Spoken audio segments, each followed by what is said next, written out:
আমি অসমত মাজৰ মানুহ নোহোৱা কৰি দিছো চাকৰিৰ নামত দালালি নাই আঁচনিৰ নামত মাজৰ মানুহ নাই আজি আমি অসমত সব নোহোৱা কৰি দিছো ডাইৰেক্টলি চৰকাৰী চাকৰি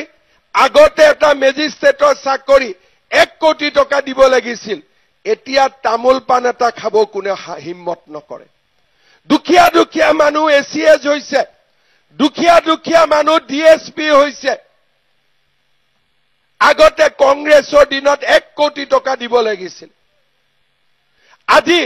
সবজি বেপাৰী লৰা ছোৱালীয়ে ঘৰত যদি 3টা বাচ্চা আছে 3টাই চাকৰি পাইছে খালি মেৰিটত পঢ়িছে পুলিচত দৌৰিছে চাকৰি পাইছে কমান্ডো বেটেলিয়ন দৌৰিছে চাকৰি পাইছে কিয় অসমত আমি মাজৰ মানুহ নোহোৱা কৰিছো যে কোনো কামত মাজৰ মানুহ থাকিব নোৱাৰে আৰু লগে লগে আমাৰ ৰাজ্যখনৰ উন্নতি হৈছে মই ঠিক কথা কৈছো নে নাই আৰু মই ডাইৰেক্ট কথা কওঁ মই সিধা কথা কওঁ আৰু সেই কাৰণে আজি আমাৰ অসমত উন্নতি হৈছে শ্ৰদ্ধাৰ ৰাইজ আপোনালোকে মনত পেলাব যে বিজেপি চৰকাৰে আজিলৈকে বিটিআৰৰ যি হৈছে বিজেপি চৰকাৰৰ দিনত হৈছে বিটিচিৰ চুক্তিও বিজেপিয়ে কৰিছিল আৰু বিটিআৰৰ চুক্তিও বিজেপিয়ে কৰিছে আপোনালোকে জানে যে 2021 চনৰ আগলৈকে আমাৰ বিটিআৰত গুলি বৰ্ষণ আছিল বোমা বিস্ফোৰণ আছিল গোষ্ঠীগত সংঘৰ্ষ আছিল সাম্প্ৰদায়িক সংঘৰ্ষ আছিল